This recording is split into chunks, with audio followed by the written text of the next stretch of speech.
দাম্পত্য জীবনে এই ছোট লোকিটা প্রায় হয় আমাদের দেশে। ছেলের পক্ষ থেকে হয়, মেয়ের পক্ষ থেকে হয়। কীরকম হয় চিত্রটা আমি একটু বোঝানোর চেষ্টা করি। ধরা যাক মেয়ের বাপ ভাই তারা একটু দায়িত্ব জ্ঞানহীন, মেয়ের খোঁজখবর নেয় না, ভাইরা বোনের খোঁজখবর নেয় না, 6 মাসে একবার ফোন করে না, মা বাবা বিয়ে দিয়ে দিচ্ছে, দায় সেরে ফেলছে, এরকম একটা ভাব। আত্মীয় স্বজনের যে সম্পর্ক রাখতে হয়, মেয়ে তো রক্ত, ফার্স্ট ব্লাড, তো সেক্ষেত্রে মেয়ের খোঁজখবর নেওয়া যে কর্তব্য অনেক বাপ মা বোঝেন না। তো এই চান্সে অনেক পুরুষ আছে যারা স্ত্রীকে এই কথা বলে খোঁটা দেয় যে তোমার বাপ ভাই তোমার খোঁজখবর নেয় না, তারা অমানুষ, তোমাকে বিয়ে দিয়ে তারা বিক্রি করে ফেলছে, হান করছে, তান করছে। এরকম হয় কি হয় না আমাদের সমাজে? প্রায় সংসারে এটা হয়। এই কাজটা খুবই গর্হিত এবং অন্যায় একটা কাজ। কারণ কোনো মেয়ের যদি তার বাপ ভাই, তার ফার্স্ট ব্লাডের লোকেরা যদি তার খোঁজখবর না নেয়, তাহলে সেক্ষেত্রে আপনার কি সমস্যা? আপনার কোথায়? আপনি স্বামী, আপনার অসুবিধাটা কোথায়? তার বাপ মা খবর নেয় না, এটা তো তার ব্যাপার। আপনার তো এখানে কোনো অসুবিধা হওয়ার কথা না।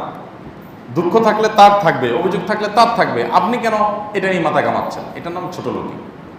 এটা হলো মেয়েকে অহেতুক বিরক্ত করা। একই কথা মেয়ের পক্ষ থেকেও হয়। ছেলেকে বলে হ্যাঁ তোমার ভাই তাদের জন্য অনেক কিছু করলো, তারা তোমার জন্য কি করলো? এটা তো কমন একটা আইটেম আমাদের দেশে। মহিলারা এটা বলে, আরে বাবা আমি অনেক কিছু করছি, আমার বাপ ভাই তারা নিমুখ হারামি করছে, আমার পাল্টা কিছু করেনি আমার জন্য, এটা আমার সমস্যা, তোমার কেন সমস্যা হচ্ছে? আমরা দাম্পত্য জীবনে টেনে টেনে ঝগড়া করি, আইটেম বাইর করি ঝগড়া অহেতুক। আরে ভাই আমি স্বামী হিসাবে আমার স্ত্রীর কাছে আমার কি প্রাপ্য আছে সেগুলো নিয়ে আমি কথা বলতে পারি। তার সাথে তার বাপ মা কি আচরণ করলো না করলো এটা তো আমার আইটেম না, এটা তো আমার হেডেক হওয়া উচিত না। আমাদের দেশে ওই যে যৌতুকের মানসিকতা, তো এই জন্য শ্বশুরবাড়ির কাছ থেকে শুধুমাত্র যৌতুকই আশা করে না, ওই বউয়ের সাথে ভালো আচরণ করলো কিনা হে আশাও করে। এটা কাইন্ড অফ যৌতুক। তা না হলে আমার বাপ মা আমার খোঁজখবর নিল না, আমার বাড়িতে, এটা তোমার মাথা ব্যথা করার দরকার কি? বেশিরভাগ মানুষই এই অহেতুক বিষয় নিয়ে ঝগড়াঝাটি করেন। এগুলো ছোট লোকের রীতিমতো, এগুলো করা উচিত না।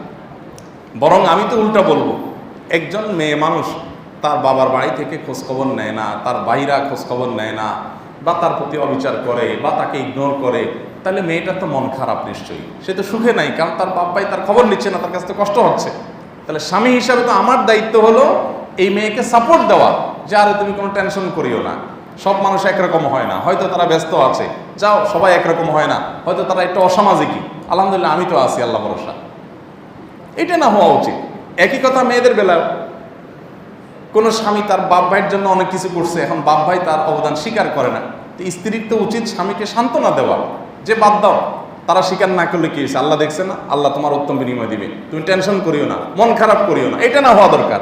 হয় কি উল্টা, দেখছো তুমি, তোমার নামে নিষেধ করছি, তোমার বাইরে টাকা দিও না, দেখছো এখন কি হয়েছে আমার কথা না শুনে, দেখছো তোমার কপালে এরকম জায়গায় জায়গায় শুধু জাটার বাড়ি পড়বে, তুমি আমার কথা শুনে দেখছো ধরা খাইছো, কত অমানুষ তোমার ভাই। ভাই আমার ভাই অমানুষ, কষ্ট আমার, তোমার এখানে মাথা ব্যথা কেন? তুমি আমার সাথে তোমার বিষয়ে আলাপ করো, থার্ড পার্টি নিয়ে তুমি আলাপ বাড়াচ্ছ। 99% ফ্যামিলিতে ঝগড়ার যে আইটেমগুলো হয়, বিশেষ করে আমার কাছে অনেকে আসেন স্বামী স্ত্রী উভয়, তো আমি বসে যখন শুনি আমার কাছে তখন মনে হয় যে এরা মনে হয় ঝগড়া করার জন্য আইটেম খোঁজে। তা না হলে কেন এসব বিষয় নিয়ে ঝগড়া হবে? তাদের নিজস্ব বিষয় নিয়ে ম্যাক্সিমাম ফ্যামিলিতে দেখবেন ঝগড়া হয় না। ঝগড়া হয় কি নিয়ে? ছেলেকে বলবে তোমার মা এটা কেন বলবো, মেয়েকে বলবে তোমার মা কেন আমাকে এটা করলো না। দেখেন আরেকজনকে নিয়ে সব, নিজেদের মধ্যে বোঝাপড়া নিয়ে খুব একটা ঝামেলা এত বেশি হয় না, বেশিরভাগ হয় এই তৃতীয় পক্ষকে নিয়ে। এটা শয়তান করা, এগুলো ভুল এবং অযৌক্তিক এবং অনেক ক্ষেত্রে ছোট লোকই। আমরা এই সমস্ত ক্ষেত্রে দায়িত্বশীল আচরণ করব, আল্লাহকে ভয় করব, আল্লাহ আমাদেরকে সেই তৌফিক দান করুন।